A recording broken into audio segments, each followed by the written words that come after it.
19-годишник призна дека уби 18-годишно момче. Здраво на сите, јас сум Милена, ова се вестите кои го одбележаа викендов.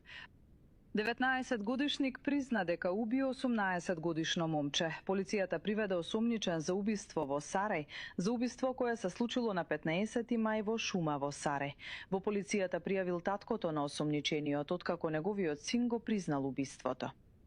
Председателот на СДСМ Венко Филипче на пресконференција го објави фронтот за вистина и правда, кој го сочинуваат 4 столбови: нулта толеранција за корупција и европска правда, иднина за младите, достоинствен живот за сите, подобар животен стандард и силно село и силни земјоделци.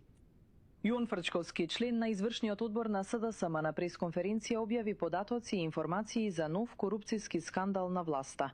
Компанија добила 93 тендери вредни 18 милиони евра.